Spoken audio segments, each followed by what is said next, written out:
dipilih untuk melayani.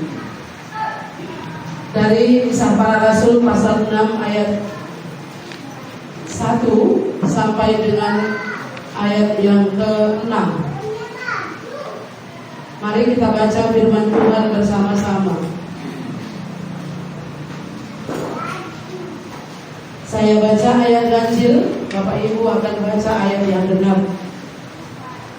Pada masa itu ketika jumlah murid makin bertambah, timbullah sulut-sulut di antara orang-orang Yahudi yang berbahasa Yunani terhadap orang-orang Ibrani. Karena pembagian kepada janda-janda mereka diabaikan oleh dalam pelayanan sehari-hari. Waktu hari itu, kedua-dua rasul itu memanggil semua murid berumur dan berkata, kami tidak merasa puas karena kami mengabaikan firman Allah untuk melayani gereja. Karena itu saudara-saudara, pilihlah 7 orang di antaramu yang terkenal baik dan yang penuh roh dan hikmat, supaya kami mengangkat mereka untuk tugas itu. Dan supaya kami sendiri dapat memusatkan pikiran dalam doa dan pelayanan firman. Usul itu diterima baik oleh seluruh jemaat. Lalu mereka memilih Stefanus, seorang yang penuh iman dan Roh Kudus, dan Filipus, Prokorus, Nikanor, Timon, Parmenas dan Nikolaus, seorang penganut agama Yahudi dari Antioquia. Mereka itu dihadapkan kepada rasul-rasul, lalu rasul itu pun berdoa dan meletakkan tangan di atas mereka. Iya, baik. Kalau kita melihat sejarah ini, ya, sejarah daripada Kisah Para Rasul, tentu di sana sejarah rasul-rasul. Bagaimana rasul-rasul itu awalnya, mula-mula mereka itu menjadi pemberita firman. Rasul-rasul itu latar belakangnya adalah murid-murid Tuhan Yesus. Yang masa itu setelah Yesus naik ke surga, Roh Kudus turun, lalu mereka lah yang akan meneruskan, ataupun itulah gereja mula-mula. Jadi orang yang pertama waktu itu inilah gereja mula-mula. Jadi waktu gereja mula-mula ini, Petrus mulai berkhotbah, dan dia berkhotbah itu 3.000 orang menjadi percaya. Dan mereka hidup sehati sepikir, mereka hidup dalam persekutuan, mereka hidup dalam ibadah, dan mereka hidup juga dengan ada banyak cara yang mereka buat. Ya, bagaimana tertib jemaat pada masa itu, ada sekitar pasal 4 itu cara hidup jemaat pada mula-mula, seperti apa cara hidup jemaat mula-mula itu. Tapi jemaat ini, rasul ini yang 12, Judas digantikan oleh Matias, tetap mereka 12, dan mereka itu yang memimpin, mereka itulah rasul pada waktu itu, menyampaikan firman kepada mereka dan mengurus segala sesuatu dalam kehidupan perorganisasian dalam jemaat mula-mula ini. Nah, pasal 6 mari kita lihat kembali. Pada masa itu ketika jumlah murid makin bertambah, ya, jumlah murid makin bertambah. Saya mengingat ketika gereja ini dimulai dengan 4 orang. Waktu itu saya, Ibu Teti, dan juga ada 2 orang siswa SMA Negeri Kuala waktu itu. Lalu kemudian bertambah, ada yang Tuhan antarkan, murid SMA Negeri Kuala. Waktu itu ada Bapak Desman yang pertama kali setelah minggu keduanya ibadah itu dimulai. Jadi kemudian Tuhan antarkan alumni-alumni yang ada. Itu latar belakang cikal bakal daripada GKMI Alentia Kuala ini bisa dikatakan adalah perpanjangan tangan daripada pelayanan di SMA Negeri 1 Kuala pada waktu itu. Tahun 1997 itu dimulai dengan kontrak sebuah rumah. Saya ingat itu kontraknya itu 600.000 per 2 tahun.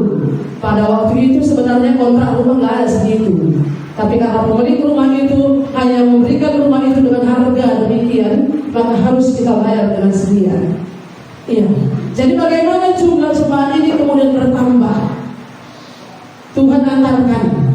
Dibuat PA siswa hari Selasa di SMP, di Kamis itu PA untuk anak-anak SMA. Bagaimana orang-orang percaya pada waktu itu mengumpulkan, dan mereka lah yang melayani di sana. Itu adalah alumni SMA Negeri Kuala pada waktu itu yang terlibat dalam pelayanan ini bersama dengan kami. Jadi Bapak Ibu saudara-saudara yang dikasihi oleh Tuhan, memang tidak sama seperti rasul-rasul ini. 3.000 orang percaya enggak, tapi hanya satu demi satu Tuhan antarkan. Saya mengingat itu, saya berdoa waktu itu, Tuhan, kalau adalah orang yang datang ini memikirkan tentang keluarganya, izinkanlah saya untuk pergi ke sana. Itu doa waktu itu. Dan saya melihat ketika ada satu siswa, bukan dari SMA Negeri Kuala, datang dan mereka mengambil keputusan untuk menerima Tuhan Yesus. Mereka terbeban dengan keluarganya. Bu, datanglah ke rumahku, layanilah mamaku, keluargaku. Itu yang dia katakan. Itu sukacita yang begitu dalam hidup saya ketika dipercayakan untuk pelayanan itu. Nah, Bapak Ibu saudara-saudara yang dikasihi oleh Tuhan, latar belakang ataupun kalau orang tulis skripsi ini kan ada latar belakang masalah ya, atau apa namanya itu kan ada latar belakang masalah mengapa judul itu dibuat. Nah, kenapa mereka memilih yang melayani orang-orang miskin itu? Jemaat yang ada pada waktu itu sekalipun pasti mereka punya latar belakang yang berbeda-beda. Setiap jemaat yang ada ini memiliki kebutuhan masing-masing. Oleh sebab itu, rasul-rasul tidak memiliki fokus untuk firman dan doa, sehingga mereka pikirkan bagaimana untuk mengangkat para penatua ataupun diaken pada waktu itu, bukan penatua, diaken, yaitu diakonos itu diaken, itu adalah merupakan salah seorang pelayan, itu pelayan. Diaken itu diakoni, itu adalah pelayan. Nah, pada masa itu ketika jumlah murid makin bertambah, timbullah sumut-sumut di antara orang-orang Yahudi yang berbahasa Yunani terhadap orang-orang Ibrani, karena mereka mengabaikan kepada janda-janda mereka, karena pembagian kepada janda-janda mereka diabaikan dalam pelayanan sehari-hari. Jadi wajarnya kalau jumlah jemaat makin bertambah, ada apa? Ada yang terabaikan. Sum-sum. Ada sum-sum. Iya. Kalau satu cuma anak, pasti dia bergantung dengan orang tuanya. Tapi kalau sudah 2 anak, dia akan melirik kakaknya atau adiknya. Punya adik lebih banyak dari punya aku. Punya kakak lebih banyak dari punya aku. Gitu kan? Apakah anak-anak yang 2 itu kalau dia dibedakan, dia tidak merasa iri? Sedangkan baju itu pun harus sama. Saya ingat dulu ada orang tua bilang gini, dibelinya baju kempunya, dawalin 1.000 katanya sama anaknya itu. Nah, karena dia takut anaknya ini tersinggung kalau itu berbeda. Jadi kalau tersinggung itu dalam jemaat ini dan mula-mula pun ada. Kalau kita lihat ya, ada yang merasa tidak adil, ada yang merasa terabaikan. 12 mereka, ya kan? Pelayannya 12, rasul-rasul itu 12. Tapi apa katanya? Timbullah sumut-sumut di antara orang-orang Yahudi yang berbahasa Yunani terhadap orang-orang Ibrani, karena pembagian kepada janda-janda mereka diabaikan dalam pelayanan sehari-hari. Saudara-saudara yang dikasihi oleh Tuhan, dalam sebuah pelayanan, kalau itu masih kecil, kita masih bisa solid. Itu pasti. Saya belajar dari psikologi perkembangan ataupun masa-masa fase-fase yang dialami oleh sebuah keluarga. Saya memang gak pernah berkeluarga. Mungkin kamu bilang karena kamu gak pernah mengalaminya. Tapi yang menemukan penelitian itu adalah orang yang mengalami, yang punya keluarga, punya istri, punya anak, punya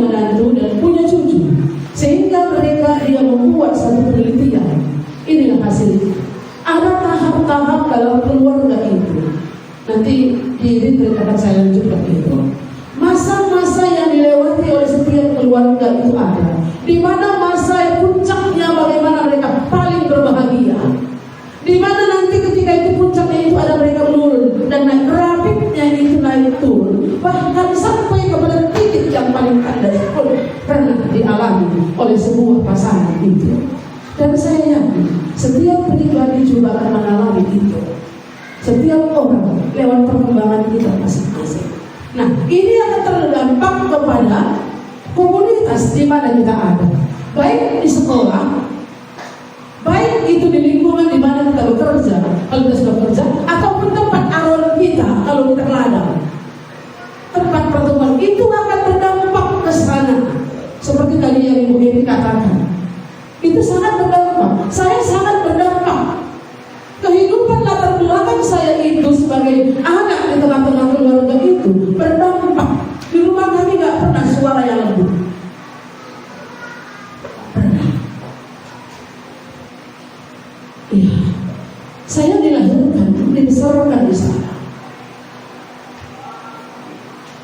Dan nggak pernah salaman.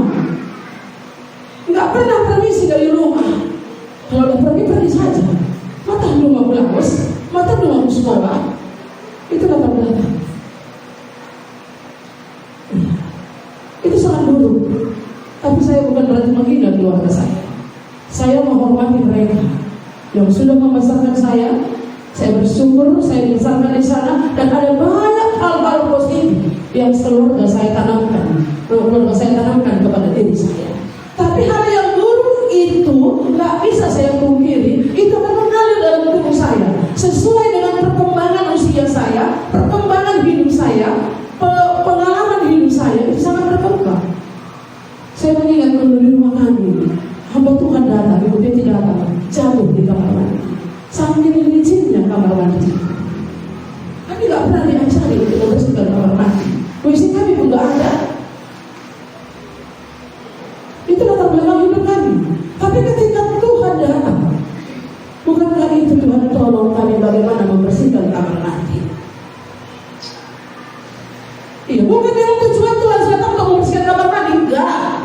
Tapi dibaharui, pikiran ini dibaharui, roh ini dibaharui. Pengalaman ketika saya ke rumah orang pergi, kita kan punya komunitas, ada kawan kita. Saya dulu agak bergaul dengan orang lain. Saya pergi ke rumahnya, entah itu ngerujak, karena di rumah tadi memang saya ditekan, ya namanya orang bertobat. Maka pulang sekolah saya sering cari kesempatan ke rumah kawan saya. Saya nggak melakukan hal yang aneh, tapi saya ngerujak, bikin makanan. Ayo, ada dunia ibu, yuk ke sana. Lihat rumah orang bersih. Loh, rumahku kok baik itu ya. Maka latar belakang ini sangat mempengaruhi baik perkataan kita, baik cara berbicara kita, cara berpikir kita. Ini sangat mempengaruhi. Tapi kalau ini nggak total kita pahami, harus kita pahami. Oh, di sini rupanya sedih. Ini nggak bisa kita duduk di hadapan Tuhan. Kita nggak bisa datang kepada Tuhan. Banyak hal yang saya orang yang sensitif juga.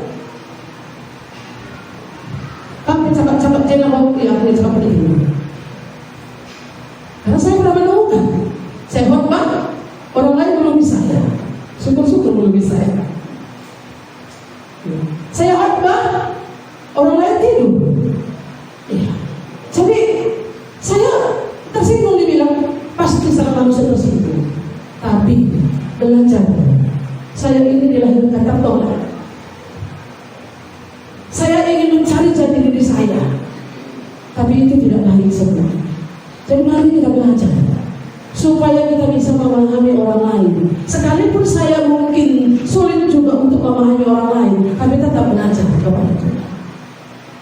Gak sempurna. Saya katakan saya tidak sempurna. Maka wajar kalau jemaat pada waktu itu bersungut-sungut. Ya, bersungut-sungut. Apa yang sungut-sungut mereka? Mereka merasakan tidak adil. Mereka merasakan kurang perhatian. Mereka merasakan berat sebelah. Macam-macam. Penilaian mereka tentang rasul-rasul itu pasti ada. Penilaian saudara juga tentang saya pasti pasti berbeda-beda. Saya terima, pasti seperti itu. Kan saya nggak bisa larang saudara memiliki pikiran seperti apa. Tapi mari kita sama-sama datang kepada Tuhan. Guru kita adalah Tuhan Yesus. Baik, apa yang terjadi di sana? Berhubung dengan itu, kedua belas rasul itu memanggil sesama murid berkumpul dan berkata. Siapa yang dipanggil? Murid.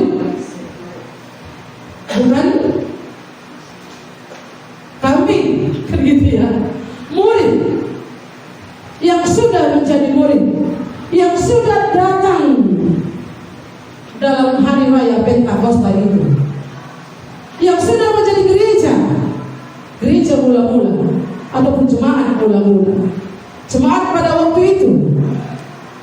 Iya.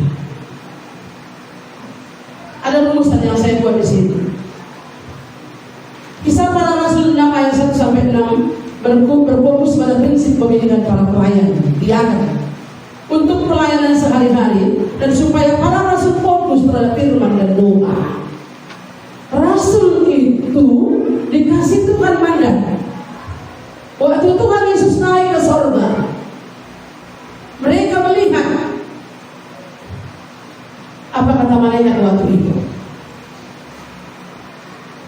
Kamu akan menjadi saksiku di Yerusalem, di Samaria, Judea, sampai ke ujung dunia. Itu yang dikatakan oleh Tuhan. Kalau Roh Kudus turun, kamu akan menjadi saksiku. Mereka percayakan. Waktu Tuhan Yesus sebelum bangkit, mereka menghadap kepada orang murid-murid bertanya. Yesus datang kepada murid-murid. Berita pengampunan dosa harus disampaikan kepada seluruh dunia. Mereka percayakan untuk itu. Oleh sebab itu ketika keadaan seperti ini, kalau semua rasul-rasul itu yang akan melayani, termasuk pelayanan meja, apa yang akan terjadi? Mereka nggak salah. Mereka tidak akan bisa fokus firman dan doa. Maka dipilih dia pelayan di tengah-tengah jemaat itu. Itu maka gereja memilih pelayan, pengurus, majelis, penatua, diaken, entah apa namanya yang disetujui ataupun ditentukan oleh gereja atau sinode masing-masing. Salah khusus untuk GKM ini, jabatan dalam gereja itu ada dua, penatua, gembala dan penatua. Itu kalau gereja itu dewasa. Tapi kita yang di bawah pimpinan itu adalah pengurus, bukan penatua, bukan majelis, tapi adalah pengurus. Tapi kalau sudah dewasa namanya itu majelis. Apapun namanya, yang pasti mereka adalah dipilih untuk melayani Tuhan. Untuk melayani. Apa yang dilakukan di tengah-tengah persekutuan itu? Apa yang dilakukan di tengah-tengah gereja itu? Satu di sana yang saya lihat, saya buat rumusan dari masalah dalam jemaat adalah peluang pelayanan. Ya, masalah. Di mana tidak ada masalah? Di gereja mana pun saudara-saudara masuk, pasti ada masalah. Mungkin ada banyak orang mengidolakan satu gereja, saya tidak sebutkan. Bukan berarti di situ tidak ada masalah. Mungkin ada orang menganggap bahwa gereja GKM itu gereja yang kecil, mungil katanya kudus di kepanjangannya katanya, spesifikkan gereja kecil mungil katanya.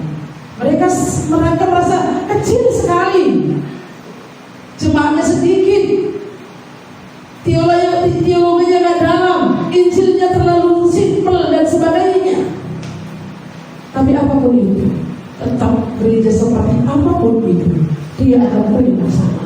Oleh sebab itu, masalah itu bukan harus dihindari. Masalah itu harus dilayani. Masalah itu harus dihadapi. Sama dengan keluarga. Kalau saudara akan pernah selesai. Kalau saudara bermasalah dengan anak, usir anak, nggak akan pernah selesai. Tapi kalau masalah itu ada, mari kita layani, mari kita hadapi. Bagaimana caranya? Kalau memang nggak sanggup, pilih orang-orang tertentu, hadirkan orang-orang tertentu yang saudara anggap bisa menolong dalam situasi itu. Makanya gereja harus memilih orang-orang yang tertentu untuk menolong para rasul, untuk menolong para hamba Tuhan, untuk mengelola segala sesuatu yang ada dalam gereja itu untuk pelayanan.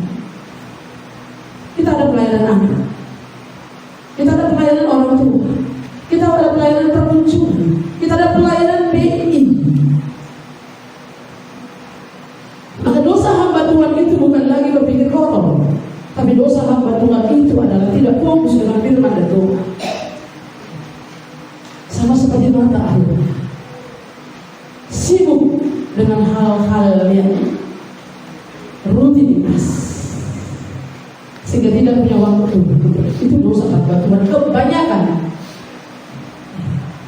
Nah, masalah dalam jemaat adalah peluang untuk pelayanan. Dan kita di sini ada pengurus yang sudah kita pilih. Ya. Pengurus yang ada hari ini adalah yang kita pilih. Bukan saya katakan saudara pilih, tapi yang kita pilih bersama. Sekalipun mungkin saya tidak memilih seseorang untuk menjadi kapasitas yang ini, tapi ada saudara yang memilihnya, tapi itulah suara terbanyak. Dipilih itu adalah untuk melayani. Dipilih itu bukan berarti supaya dapat jabatan, enggak. Saya yakin Bapak Ibu juga tidak akan mengharapkan itu, jauh sekali. Bahkan ada yang enggak mau pun. Itu jauh sekali. Dan yakin di tengah-tengah gereja kita enggak ada orang yang seperti itu. Tempat lain enggak tahu saya. Jadi masalah itu banyak. Di tengah gereja banyak masalah. Tapi bukan berarti harus dihindari. Tapi itu adalah peluang untuk melayani. Kalau ada misalnya bermasalah di tengah-tengah jemaat, ada penyakit, itu kan masalah. Bagaimana kita melayani orang sakit ini? Ada keluarga yang lasiakan misalnya, bagaimana kita melayani keluarga ini? Itu tanggung jawab kita. Kalau misalnya ada masalah tengah-tengah gereja, ada misalnya bunga ini, bagaimana kita mengelola ini dengan baik? Ada keuangan, bagaimana kita mengelolanya dengan baik? Itu yang harus kita pikirkan bersama. Bapak Ibu saudara-saudara yang dikasihi oleh Tuhan, berhubung dengan itu, kedua belas rasul itu memanggil semua murid berkumpul dan berkata, kami tidak merasa puas karena kami melalaikan firman Allah untuk melayani meja. Kami melalaikan firman Allah karena kami melayani meja. Kami nggak bisa fokus dengan firman karena kami itu harus ikut. Saya bersyukur hari ini saya tidak dipercayakan lagi nyapu, saya tidak dipercayakan lagi ngepel, saya tidak dipercayakan lagi orang lain-lain itu. Kalau Natal, kalau Natal, tidak dipercayakan lagi itu. Saya pernah mengalami itu, pernah. Tapi itu tidak baik. Kalau siapapun nanti pemimpin saudara, pikirkan itu, supaya mereka fokus kepada firman dan doa. Yang lain itu dihandle oleh pengurus yang ada. Kalau di rumah itu juga seperti itu. Kalau saudara punya anak atau punya suami pelayan firman Tuhan, biarkan dia bersekutu dengan Tuhan.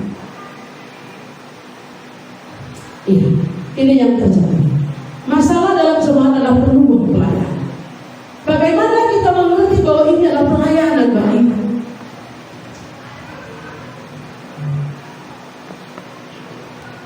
Jadi komisi pemuda misalnya, iya, bagaimana bermasalah pemuda itu, udah nggak usah lagi aku ikut. Pemuda ini pun mau diajak PA pun nggak mau, udah nggak cocok aku JE. Bukan gitu maksudnya.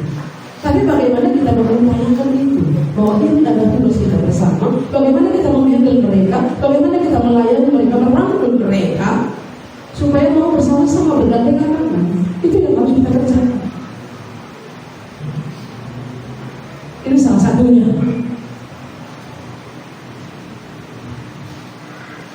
Siapakah yang dipilih? Menentukan siapa yang dipilih tidak sembarangan, ada syarat.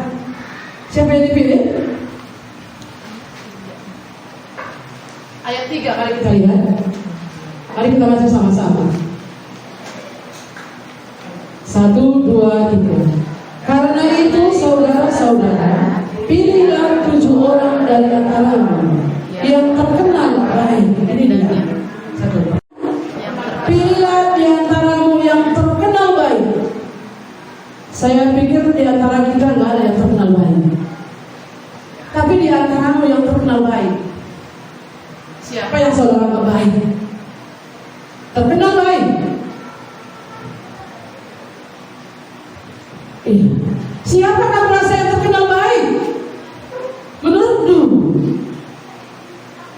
Doakan. Bukan karena aku ini dekat dengan dia, bukan karena aku ini suka cerita dengan dia. Kamu suka cerita dengan Nonong Karo, misalnya. Nonong Karo bisa mengayomi kamu. Mama Esther kalau dia ingat mamanya berkata dengan kamu itu, kalau ini bisa menghubungi aku. Kamu cocok jadi pengurus ini mereka? Nggak cocok. Kita lihat kapasitasnya, kita lihat juga orangnya. Bukan berarti asal kita pilih. Bolong cincin, lo upaya mengajak nih, lo upaya berteman. Nah, contohnya.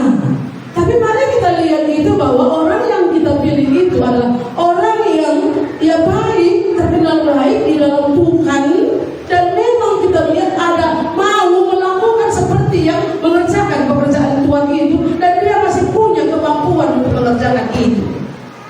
Kalau bilang hatinya dia nggak lihat ini, menunggu lihat hati ini. Tapi dia nggak sanggup lagi melakukan itu. Itu maksud saya. Bukan saya yang tua-tua nggak boleh, bukan begitu. Tapi inilah alasan kita. Yang terkenal baik, lalu apa katanya? Dan yang penuh roh dan hikmat. Iya, yang penuh roh dan hikmat.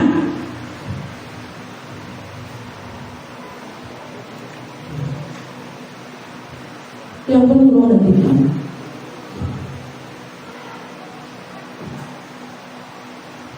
Kalau saya tadi bukan hamba Tuhan, entahlah unik kebelian. Iya, lalu pilih doaku, aku yakin itu. Tapi karena Tuhan yang memilih saya, itu saya maka berani berkata. Ya.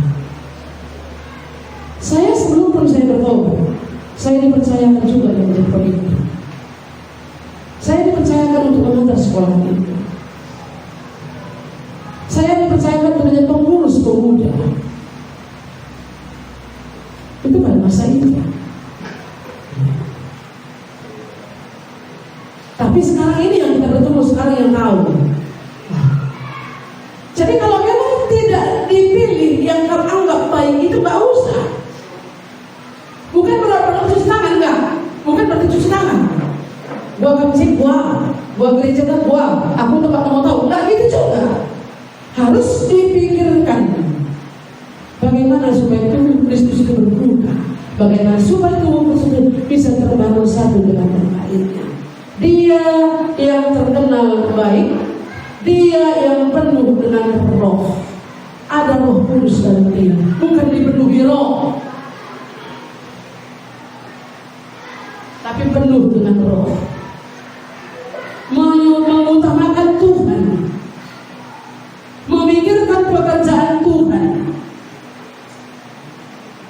memikirkan hal-hal yang rohani dalam hidupnya. Itu yang kita perlu dipikirkan. Lalu yang bagaimana? Yang penuh hikmat, berhikmat berbicara. Ini saya memang akui, saya memang tidak berhikmat berbicara. Sulit sekali bagi saya. Bukan saya tidak mau belajar, tapi saya mau merendahkan diri di hadapan Tuhan.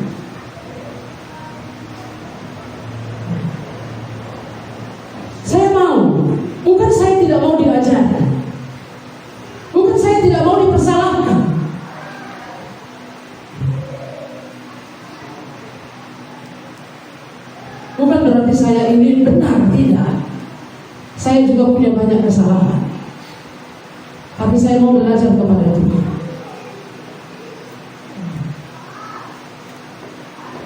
Penuh roh dan hikmat, supaya kami mengangkat mereka untuk tugas itu. Itu yang dikatakan oleh rasul-rasul. Kami tidak merasa puas karena kami melalaikan firman Allah untuk melayani gereja.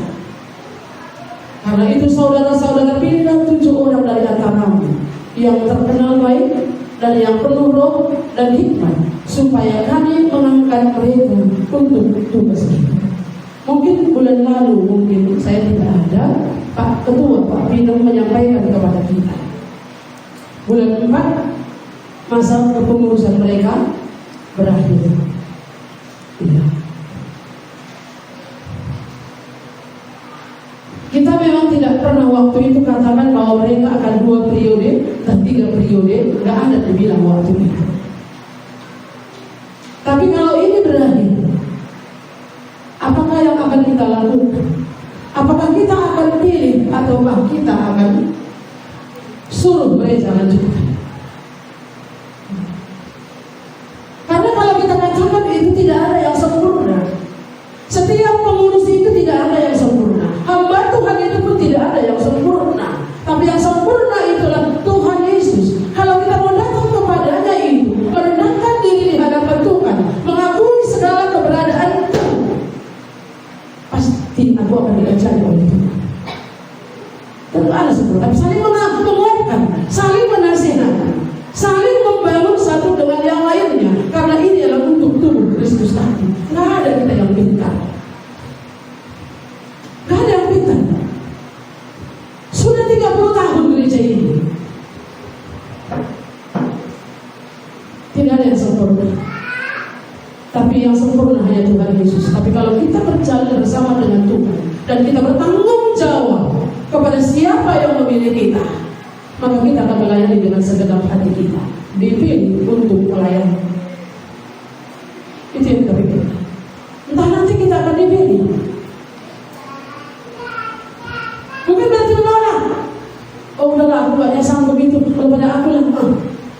Kalau saudara punya kerinduan, kalau saudara punya skill di situ, silakan. Dan saudara punya hati mau melayani Tuhan, mari untuk pembangunan tubuh Kristus, supaya gereja Tuhan semakin maju. Ini paling penting. Bukan untuk mengandalkan kekuatan kita, bukan ajang kita. Gereja bukan milik saya, gereja bukan milik kami, gereja bukan milik ketua, tidak. Tapi gereja ini adalah milik Tuhan. Tubuh Kristus ini saling bergandengan tangan. Tubuh Kristus ini saling bekerja sama. Ada yang mata, ada yang kaki, ada yang tangan. Bagaimana bisa bekerja sama untuk melakukan ini supaya kemuliaan Tuhan, supaya nama Tuhan ditinggikan, supaya jemaat semakin bertumbuh. Jadi menentukan siapa yang dipilih, orang itu tidak sembarangan menjadi pelayan Tuhan. Ada roh Tuhan di sini, jelas di sana. Ada orang yang sudah bertobat, orang yang sudah lihat pertobatan mereka itu lebih baik, orang yang sudah menerima Yesus, orang yang sungguh-sungguh mau memberikan hidupnya untuk Tuhan, sekalipun bukan full time, tapi bisa dia mengurus dan dia punya kapasitas dan dia punya hati untuk mengerjakan itu. Dan dia juga punya waktunya. Jadi ini yang perlu kita pikirkan, ya. Lalu yang ketiga itu menentukan prioritas pelayanan antara pendeta, penatua dan diaken, majelis atau pengurus. Nah, apa prioritasnya di sana? Prioritasnya itu adalah untuk Tuhan. Arahnya di sana adalah untuk Tuhan, bukan untuk manusia.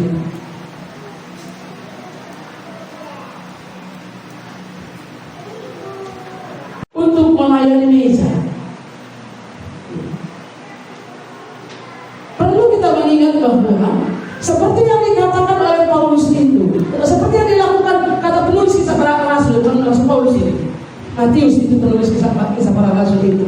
Dan pada masa ini adalah orang-orang yang melayani pada awalnya Petrus waktu itu sebagai rasul bersama-sama Yohanes dan lain-lain itu yang menjadi rasul pada masa itu. Mereka itu menganggap mereka tidak fokus terhadap firman dan doa.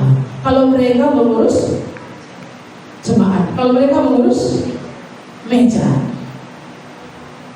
pelayanan diakonia, pelayanan keluarga, pelayanan yang lain, administrasi dan sebagainya itu pelayanan meja, bukan hanya menyediakan makanan ya. Pelayanan meja di sini masukkan bukan hanya menyediakan makanan, termasuk organisasi gereja. Pada masa itu, maka diangkatlah pengurus tadi. Ada penatua, ada diaken, ada majelis, tak apapun namanya. Kalau di tengah-tengah gereja kita pengurus gereja.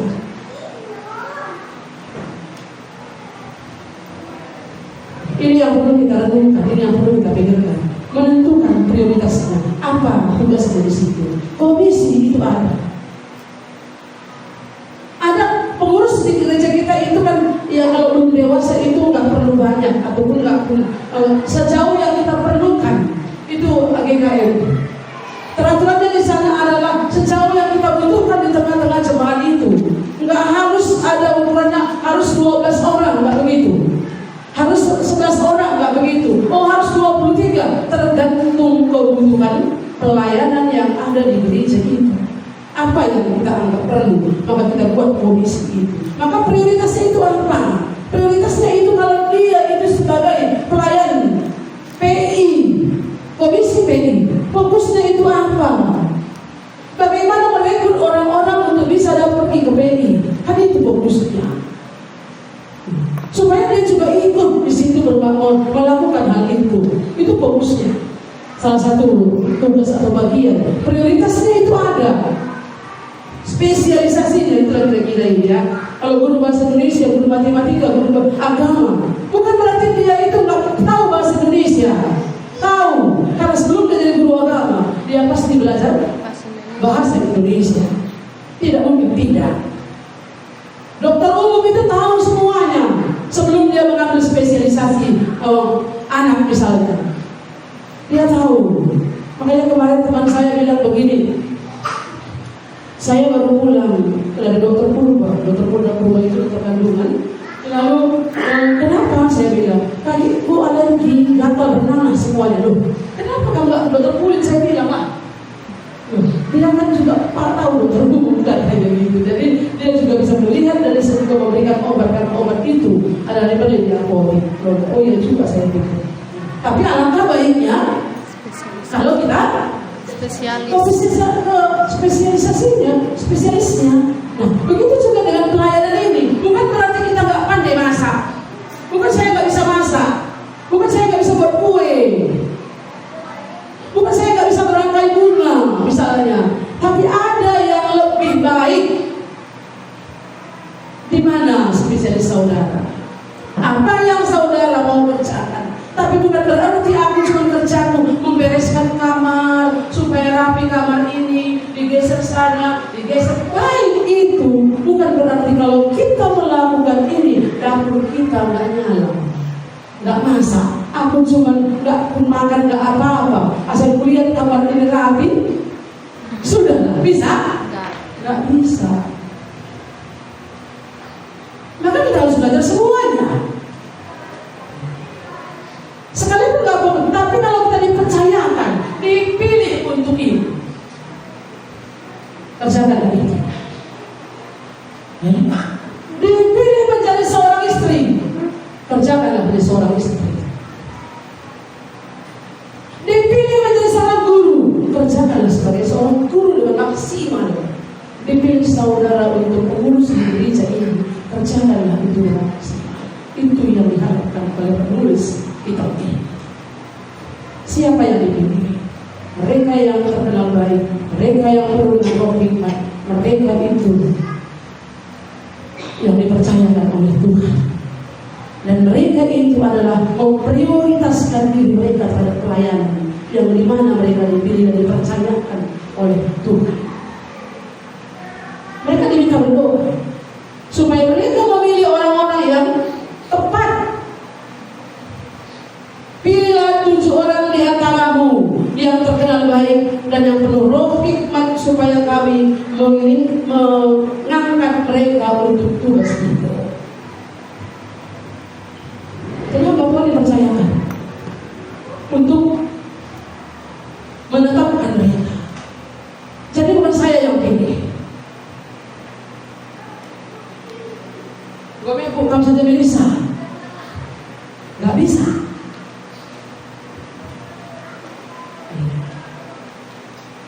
Saudara-saudara, pilihlah 7 orang di antaramu yang terkenal baik. Kita garis bawahi, terkenal baik itu bukan berarti melebihi daripada segalanya, ya. Bukan itu maksudnya. Paling tidak dia tidak mencuri, tidak berzina, keluarganya baik. Kalau kita lihat Timotius kan begitu, ya. Punya istri 1, dihormati dalam keluarganya. Kalau anak-anak pun tidak bisa menghormatinya, istrinya pun tidak bisa menghormatinya, suaminya pun tidak bisa menghormatinya, ini sulit bagi dia untuk mengerjakan pelayanan itu. Kalau mereka tidak sehati bagaimana? Suami dan istri tidak sehati, suami dan istri tidak sehati untuk mengerjakan ini. Ini sangat sulit. Makanya mari kita doa. Itu beban loh. Itu sangat beban. Bukan hanya beban bagi orang lain, tapi beban bagi dirinya sendiri. Kasihan dia. Dia tidak didukung oleh pasangannya, kan? Kasihan nggak? Kasihan kan? Buat kira-kira.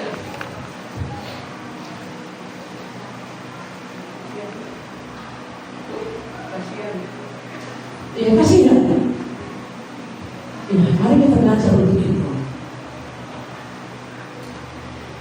Lalu yang keempat, firman Allah kami bersebar, jumlah murid makin bertambah. Ini tujuannya. Tujuannya itu apa?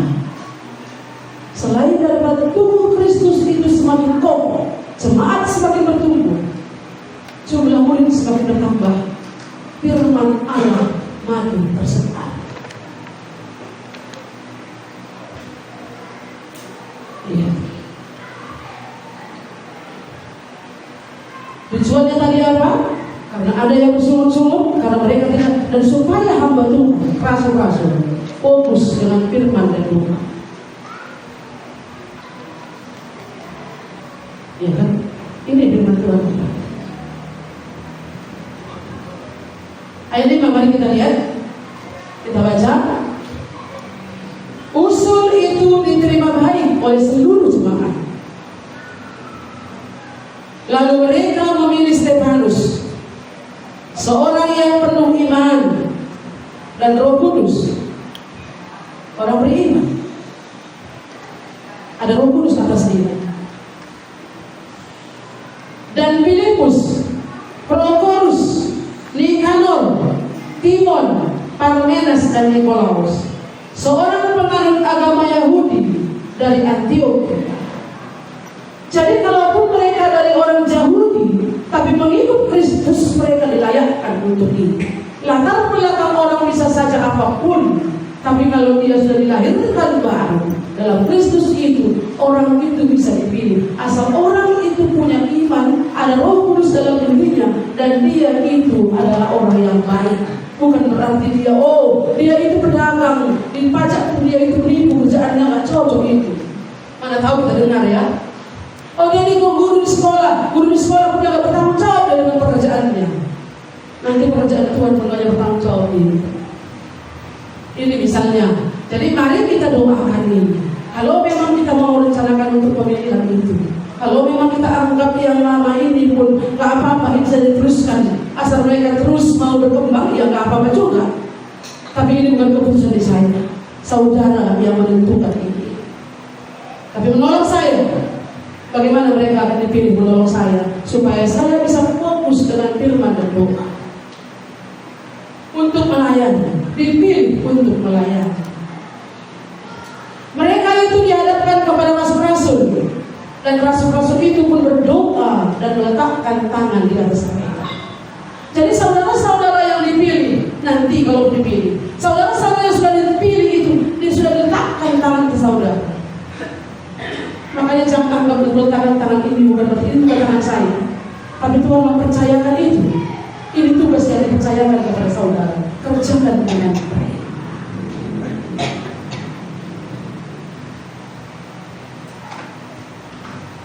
Saya mengingat mungkin semua alumni akan diutus dari kampusnya masing-masing. Sekolah SMA hari ini juga sudah ada pelepasan. Tak apapun isinya, tapi kami sebagai mahasiswa di Mulia harus rela memperhambakan diri. Inilah yang menghubungi hati seorang hamba. Kami tak bisa memilih di mana kami harus ada, tapi di mana Tuhan tetapkan. Kami tidak bisa memilih berapa nego gaji kami, tidak bisa. Kami perusahaan bisa, tidak bisa. Tapi kami ini hamba. Inilah waktu kami pemutusan pelepasan dari kampus.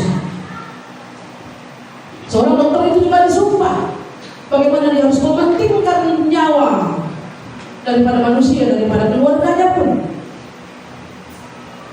Ada negara, pengabdi negara, pegawai negeri sipil, mereka juga mengutamakan. Saya ingat waktu saya masih melamar, pakai apa namanya itu, kertas-kertas apa, ada berkas-berkas, ada berkasnya itu dibeli, itu udah jadi itu, mengutamakan kepentingan negara daripada kepentingan pria.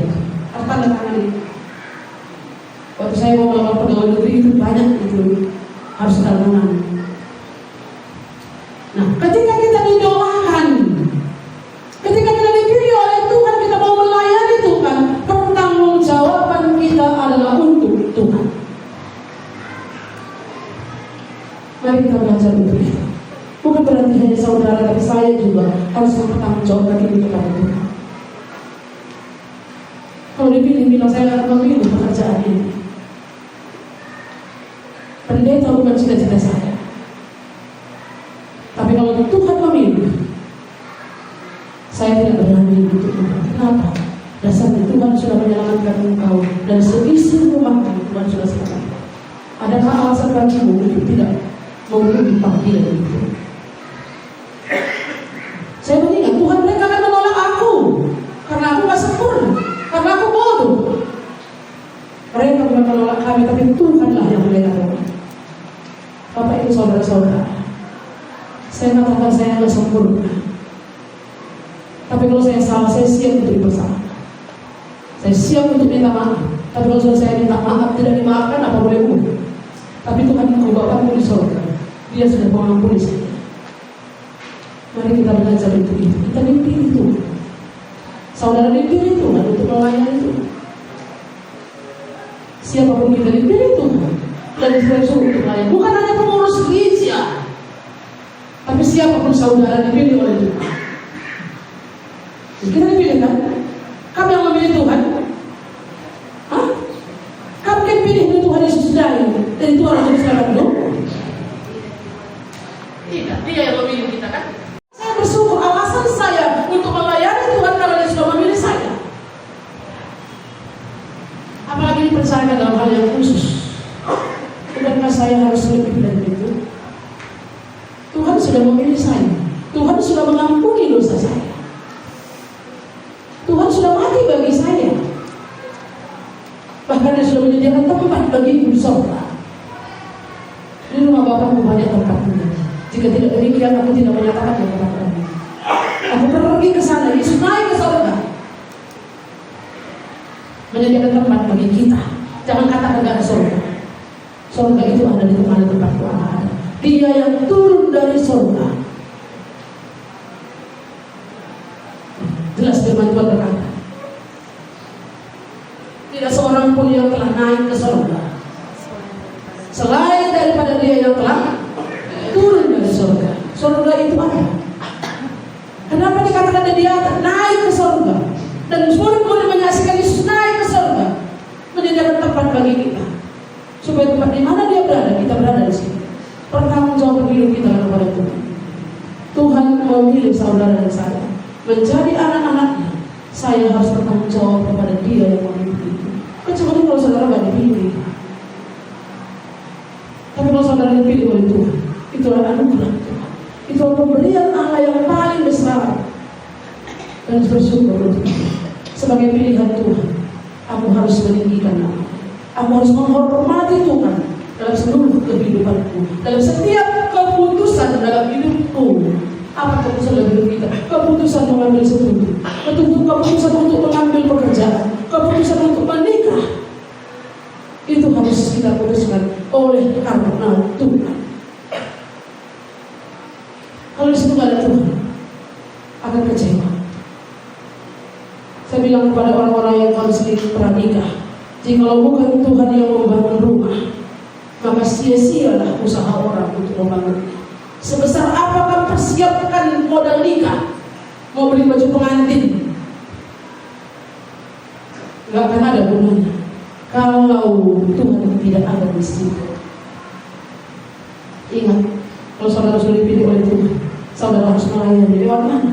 Lewat hidup, lewat pekerjaan, lewat keluarga. Gereja yang Tuhan percayakan, itu kamu layani di sana. Lewat karunia yang Tuhan percayakan kepada saya. Jangan mengelak dari masalah. Masalah itu ada supaya kita bisa melayani di situ. Masalah tidak pernah luput dari kita. Siapapun kita, nggak akan pernah tidak ada masalah dalam hidup ini. Saudara kembar itu pun mereka punya masalah. Dikandung dari rahim yang satu, yang dilahirkan pada waktu yang sama, mungkin tidak jam yang sama, tapi pada waktu yang sama, mereka pun punya masalah. Jadi ketika ada masalah apa? Di gereja ada masalah, udah aku nggak mau dari pengurus banyak kali masalah di gereja itu. Loh, itu kesempatan bagi saudara untuk melayani di situ. Anda nggak percaya tahu kamu melayani baik? Kamu masih dengan dirimu sendiri. Aku nggak pengurus kok, peduli amat dengan gereja. Ada yang berpikir begitu? Mudah-mudahan tidak. Peduli amat. Orang itu kok, makanya nggak masalah bagi dia. Mau horden jatuh, mau pecah gelas, mau apapun, cuek. Ya, itulah ceritanya. Tapi mari kita belajar, berharap kita ini punya sebagai tubuh Kristus. Mari saling membantu.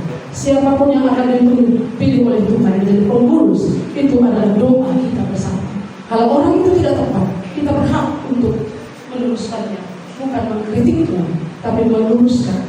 Bagaimana supaya kepercayaan yang Tuhan berikan kepada dia kembali Tuhan ingatkan. Ini yang harus kita sampaikan. Mari kita berdoa. Bapa di surga, terima kasih untuk firman-Mu hari ini. Kami bersyukur Tuhan untuk perkataan-Mu. Kami sudah mendengarnya. Bagaimana dulu jemaat mula-mula pada zaman para rasul. Mereka memilih, rasul-rasul memilih, jemaat memilih orang-orang yang ditetapkan untuk mengerjakan pelayanan gereja, supaya rasul-rasul fokus dengan firman dan doa. Tuhan, hari ini kami ada di sini di tengah-tengah gereja Tuhan. Kami bukan 2 orang, 5 orang, 10 orang, tapi kami lebih dari 50 orang. Oleh sebab itu Tuhan, kami butuh orang-orang yang melayani di tengah-tengah jemaat ini, supaya ada di antara kami ini Tuhan yang mengerjakan secara bersama-sama, supaya pelayanan itu bisa dilakukan dengan fokus. Tuhan, kami rindu untuk memilih, menetapkan orang-orang yang Tuhan pilih untuk menjadi pelayan khusus di tengah-tengah gereja Tuhan. Oleh sebab itu Tuhan, kami berdoa di seluruh jemaat. Kalau kami mempercayakan yang lama ini pun Tuhan, kami sangat bersyukur. Tapi kalau Tuhan mau supaya ini kembali ada pembaharuan, berbicaralah kepada kami semua untuk kemajuan tubuh Kristus, supaya jemaat semakin bertumbuh, supaya firman Allah semakin tersebar dan jumlah jiwa semakin bertambah. Inilah doa kami, permohonan kami kepadamu ya Tuhan, supaya Tuhan bekerja lewat hidup kami. Dalam nama Tuhan Yesus, Allah kami yang hidup, kami berdoa kepadamu. Amin.